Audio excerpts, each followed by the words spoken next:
Ms. Hazard just asked if I wanted the school committee members to come forward and sit at the table, and I said we don't need to do that. They can speak from their seats if they want to, but people should settle down, and Ms. Hazard, you may make your motion.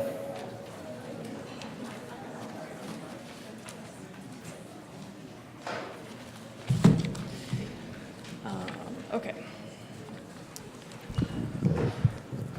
I move in terms of the article with the addition of the prefix pre before kindergarten in the last sentence so that the end of the sentence reads, a regional school district for students in grades pre-kindergarten through 6. Motion's been made and seconded. You may speak to your motion. In the town meeting packet, you'll find a printout of a presentation entitled Amherst Pelham Regionalization Study. Looks like this. Provides information, provides background and information about this article. Article 10, Regional School District Planning Committee, asks Amherst Town Meeting to vote to form a study group to examine the implications of forming a pre-kindergarten through 6th grade region with another town. Pelham Town Meeting has recently voted overwhelmingly to form a Regional School District Planning Committee, an RSDPC. And should this article pass Amherst Town Meeting, the two planning committees from Amherst and Pelham can vote to join together to form a planning board. This board would then study regionalization between Amherst and Pelham elementary schools, focusing on issues such as finances, governance, and educational implications. I want to stress that a vote for this article is not a vote for regionalization. It is a vote to study it in more depth. A decision to regionalize requires a significant process, culminating with another vote by both town meetings. So why go forward with this study? Pelham and Amherst are both facing upcoming financial challenges and are looking for new external revenue streams to maintain essential educational programming. The potential financial impact of regionalization with Pelham would be an anticipated $240,000 annually in transportation reimbursement to be shared between the towns. This is money that the state gives to towns to ease transportation costs and to incentivize regionalization. This is a conservative estimate based on the state's underfunding of transportation reimbursement in recent years. Furthermore, State Auditor Suzanne Bump just released a study calling for modernizing the funding structure for regional schools. Recommendations to the Commonwealth include developing deeper incentives to encourage communities to regionalize and fully funding its commitment to reimburse 100% of regional transportation expenses. So if these recommendations were followed, it would mean increased external revenue from regionalization. There is also a potential one-time bonus aid package of $63,650 it's an incentive that covers transition costs. The Amherst School Committee discussed this article and unanimously voted to endorse it. The general sense of the committee was that along with finances, given the current challenges around infrastructure and enrollment in our town, there are enough potential educational benefits from regionalization with Pelham to warrant further study. It is important to note that this study is significantly less complex than the most recent exploration of K-12 regionalization, which involved 4 towns and would have required opening and changing an existing agreement. This study involves 2 towns, and there is no existing regional agreement between them. Furthermore, our 2 districts already share curriculum and a central office, making the process much more straightforward. Should this pass, the superintendent is hopeful that we can apply for and receive a grant entitled the Efficiency and Regionalization Competitive Grant Program that will fund necessary outside resources and expertise. In the event that this money does not come through, consultation and resources will be covered internally without further cost to the town. This is a multi-year process. Should regionalization articles come back to the 2 town meetings for approval, and should both pass, the soonest we would anticipate changes would not be until the fall of 2020. Thank you for considering this article. Thank you. Mr. Steinberg for the Select Board. Yes. Select Board voted unanimously to support Article 10. Many of the reasons that we have are similar to what Ms. Hazard has already presented to you. So I don't want to go through the entire statement that I prepared and repeat everything that she said. I was the chair of the Regional School District Planning board that was the four-town board that Ms. Hazard referred to, and Ms. Brewer was also a member of that particular board.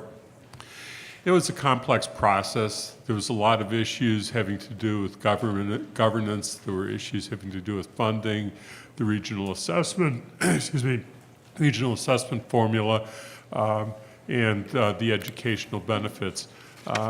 We worked through those. We learned a lot. I think that what we learned in that process is going to make the next process much simpler to pursue. We think that it makes sense to explore it. We're not binding either community to accepting the results of that exploration, but we think that it is worthwhile for the potential benefit for both communities, and particularly for Amherst, who we represent, to go forward and to create this process and let it go forward so that we have something to consider. Thank you. And Ms. Tyler, yeah, I hear a point of order.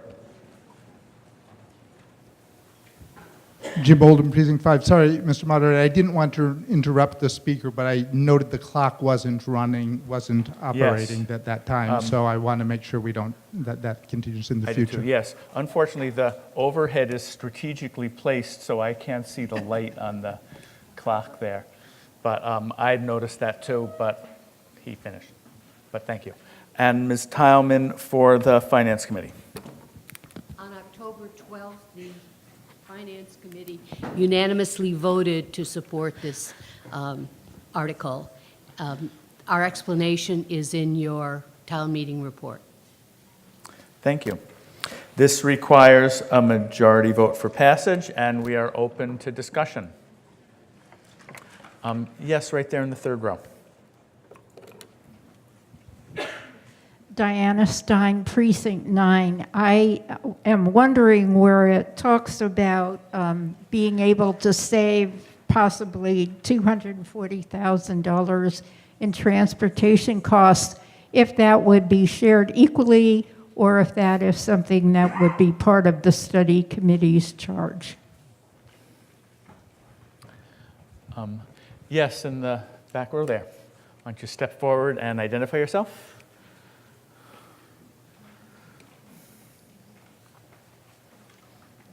Michael Morris, Superintendent, and that would be one of the items that if the regional committees wanted to go forward, that they would actively study. There's no set formula that is prearranged or pre-agreed to. That's one of the things that would have to be discussed and agreed upon if that was to move forward. Thank you. You can stay forward also in case there are more questions. Yes, I see a white card there right in the middle. Jim Oldham, Precinct 5. Just a question. The presentation was very clear. This is focused on two towns, Amherst and Pelham. The two committees have voted. The Pelham town meeting has voted. So why does the motion or why does the article just refer to another town? Why aren't we being explicit in our vote, since it clearly is directed at Amherst and Pelham? Mr. Morris. And so prior legal counsel had advised that according to MGL, it's actually the committee that gets formed as part of this article that gets to make that decision. I would say that there's been no discussion with any other towns. I don't want to speak for the school committee, but there's been no intent beyond Amherst and Pelham, but it's really about the MGL aspect of it, not about intent. Further discussion? Yes, in the back there. Ellenberg, Precinct 1. I wonder whether this is also aimed at this mega school idea. And I'm a person that went through the public schools. I'm a person that's taught in the public schools. And we're talking about preschool. Let's let kids be kids for a while. A lot of us don't want this mega school complex going up. And let's allow our children, those of us who have children, to be children a little longer. Is there further discussion before we come to a vote? I see no hands. Let's vote. Again, this requires a majority. All those in favor of the motion under Article 10, as it appears on the screen, please say aye. Aye. Opposed, please say no. No. The ayes have it. We will have an electronic vote.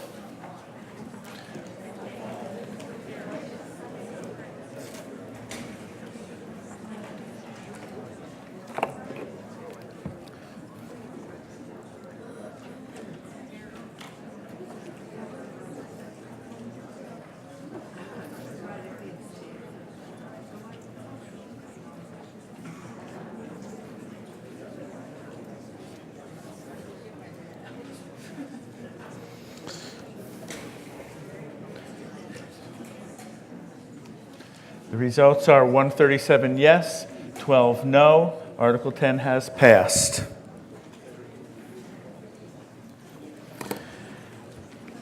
I now call on Ms. Hazard to make a motion under Article 11.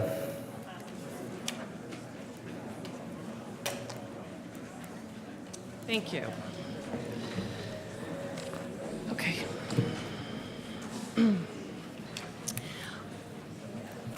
I move in terms of the article with the addition of the phrase, "and our elected Governor Charlie Baker," at the end of the final paragraph.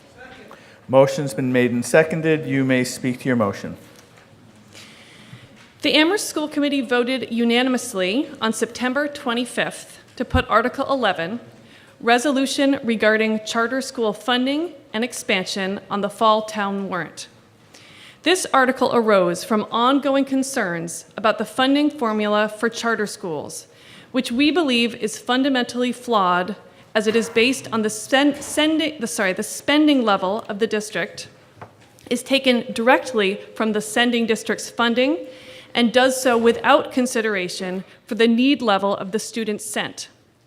The budget impact is further escalated for districts such as Amherst and Amherst-Pelham Regional that choose to substantially invest in strong programs and resources for students with disabilities, English language learners, and economically disadvantaged students. This formula actually creates a disincentive for districts to service special needs students with their peers within district programming. Furthermore, the state's charter school reimbursement program has not been fully funded since 2012. While compared to surrounding towns, our districts are sending a relatively low number of students to charter schools. Still, 30% of the increase in Amherst elementary and regional expenses over the last 10 years can be attributed to charter tuition. The average cost per charter student to the Amherst elementary schools is $18,881, and at the regional level is $17,495, with the total projected cost of charter school tuition to Amherst and the region in FY18 at $3.6 million. The Department of Elementary and Secondary Education caps charter costs for districts at 9% of their budget. If our districts were to reach this 9% cap, it would mean sending approximately $1.3 million more to charter schools, which could be equated to about 21 teachers' salaries.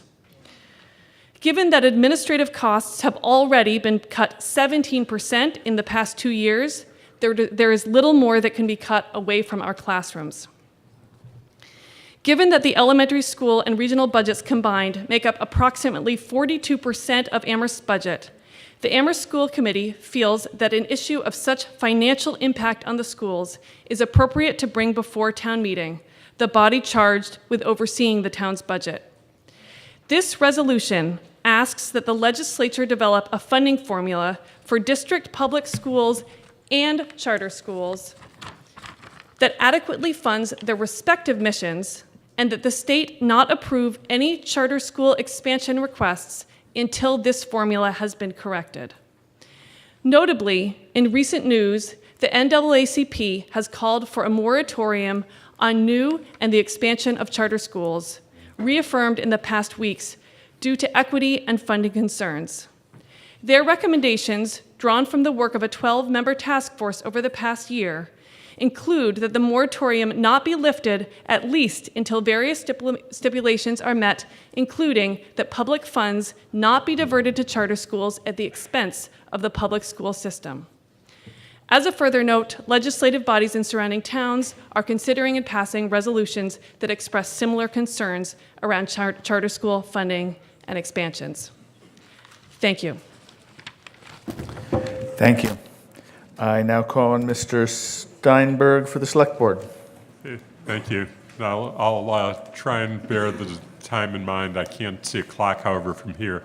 The Select Board voted unanimously to support Article 11. The resolution will strongly convey to the Commissioner of Elementary and Secondary Education, the Board of Education, Elementary and Secondary Education, the Legislature, and the Governor that the children of Amherst are adversely affected by charter schools as they currently financed, and that their education will be further undermined if there's charter school enrollment increase before this is addressed. The reasons set forth in the proposed resolution explained by the school committee, the present funding formula for charter schools is an expense to our Amherst elementary and regional middle and high schools. It is undermining the education of students in those schools. The formulas that determines the amount paid for charter schools is unreasonable. It does not reflect the cost to educate the children at the charter schools, and it does not consider the effect on our ability to educate the children in our public schools. Charter schools do not draw students that reflect the range of students in our community. Students who require special programs and attention are disproportionately left within our public schools. We recommend that you pass this resolution and that Amherst strongly state our concerns about how charter schools are funded and how they affect our public schools. Thank you. Thank you. Ms. Pavanelli from the Finance Committee. Thank you, Mr. Moderator. The Finance Committee. Microphone over there. I'm on a microphone. There we go. Thank you, Mr. Moderator. The Finance Committee's vote on this article is not a vote for or against charter schools. Article 11 calls on the state to address funding for charter school reimbursement before expansion. The lack of full reimbursement for charter school students has had a negative effect on our school budgets. For this reason, the Finance Committee voted 7-0 to recommend this article. Thank you. The requirement for passage is a majority. This is a resolution. It is a non-binding resolution, and we are now open to discussion from the floor. Yes, in the back corner there. Vince O'Connor, Precinct 1. I voted against charter school expansion in last November. And I even can add a horror story to the just what is in the resolution and what was presented by the presenter for the school committee. It may even be worse than you think it is, because our charter school costs and the charter school costs of surrounding districts, including Pelham, which has 40% of its students school choice from out of district, those costs are achieved. The per pupil costs that we have to reimburse charter schools are calculated by taking the total expenditures of the school district for that particular type of school, elementary or regional, and dividing them by the number of students from that district or town or municipality which attend that school. So actually, our charter school costs are excessive because we do have school choice students in both the elementary and regional schools, and the Pelham schools school choice charter school costs are unbelievably excessive, over $20,000 a year, which is certainly not what they spend per capita, because in order to determine what Pelham should pay for its charter school students, they remove 40% of the students and then divide the remainder of the students into the total cost of the district. So that will add to the horror story. The reason I am going to abstain from this, and I absolutely do not disagree with the school committee's efforts on this regard, but I cannot vote for this article because I watched the Amherst School Committee have 4 times. I watched them when the advocates for a Chinese immersion program came to the school committee and asked that they institute a program at Wildwood School, and the school committee made it clear that this kind of outside proposal was not going to be taken seriously. You're getting into, Mr. O'Connor, you're getting into motives here a little bit. I don't appreciate that. I don't think it's motives. Well, I mean, I was there at the meeting, and I heard what the folks who subsequently started the charter school heard. So, and I've also been witness to the 3 attempts, 2 by staff reports and 1 by a community group, to institute a Spanish immersion program at Crocker Farm. Until the school committee acknowledges its part in the departure of so many students from this district into charter schools, I just can't vote for this article. And I just, as bad as the funding process is, again, I don't disagree with the school committee pursuing this, but I can't vote for the article. Okay. I hear a point of order. I'm sorry, but I do feel this is very much into motives, and I just don't think that's appropriate. He's not speaking to the article. Okay, he's done speaking now, and we're going to move on. Ms. Hazard. I just wanted to note, if people may not know this, that the district recently did a choice charter and private school survey that looks at, it surveyed families whose children are not currently, who live in here in Amherst but are not currently in our district schools. That provided a lot of information that's being analyzed, and there is currently an enrollment working group subcommittee that is looking at the possibility of a Spanish immersion program being instituted in our schools and what the implications of that might be. So I just wanted to give people an update that that is currently underway. Thank you. Is there further discussion before we come to a vote? Yes, I see a white card there. Thank you. Janet McGowan, Precinct 8. I have a question for school committee people, or the. My family has sort of bounced back between private school and public school, and when we've had problems in our public school, we could either move or put our kids in private school, and we've done that. And I wouldn't recommend this path, but that's the path we took. When the referendum came on charter commissions, I voted to, I can't remember which way, but I basically voted to charter schools. I basically voted as if I was a parent in Boston who had a kid in a public school that was not good, and to give them the chance. And so I wonder if the school committee has thought about this resolution and the effect on families and kids in school districts that are really struggling, that are like Holyoke's in state receivership. And the option to go to the Chinese charter school would be an option to go to one of the top performing schools in the state, and kind of shutting the door to that. And, in Amherst, we're sort of luckier because we have, a pretty strong district in many respects, a very strong district. But for other people in other towns, they don't have that choice. And people can't afford to move, can't afford to put their kids in private school. And I try to put myself in those shoes because I know what it's like when you're sitting there with your kid in a school that you feel like is not working at all. And I know I had options. So I wonder if you could address the issue about the impact of this on other kids, in other schools that don't work. Ms. Hazard.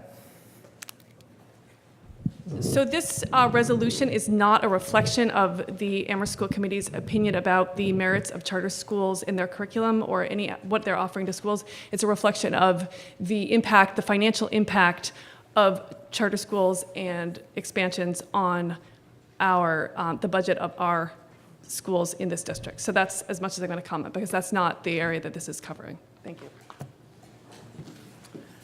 Further discussion? I see a hand back there.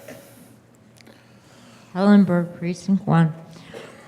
I'm going to vote against this, and I'll tell you, I'm very ambivalent because aside from electricians, probably the teachers' union is the only labor movement in this country, and that's very unfortunate. However, having taught in the schools, having witnessed how regimented they are, and how they just kill the creativity in children, I have always been against charter schools, but I'm changing my mind. I want to see kids have a chance. Are we ready to come to a vote? I see no hands, so we can come to a vote. The motion is before you on the screen. This requires a majority, and it is a resolution. All those in favor of the motion under Article 11, please say aye. Aye. Those opposed, please say no. No. The ayes have it. We now still have time left in the evening, which is very exciting. Do we have a planning board lurking out there? Yes, so if the planning board could come up to the front table. We are now moving all the way back to Article 7.